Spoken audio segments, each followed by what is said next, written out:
Pokrajinski sekretarijat za urbanizam i zaštitu životne sredine kao vodeći partner realizovao je projekat Podrška životnoj sredini bez alergena u saradnji sa partnerima Fondom evropskih poslovi, gradom Somborom i lokalnom samoupravom Bajom. Rezultati ovog projekta jeste da je izvršeno suzbijanje mehaničko i gde je to bilo dozvoljeno hemijsko suzbijanje na ukupno oko 980 hektara, da je smanjena koncentracija polena u celom pograničnom regionu, posebno u gradu Somboru gde je koncentracija smanjena i do 50%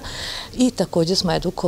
veliki broj poljoprivrednika, oko 400 poljoprivrednika, 120 lekara i 50 komunalnih inspektora o značaju i merama na koji način možemo suzbijati ambroziju. Na konkursu likovnom i literarnom učestvovalo je 2000 učenika iz srednjih škola iz Vojvodine i iz Baje. Sekretarijat je nastavio da meri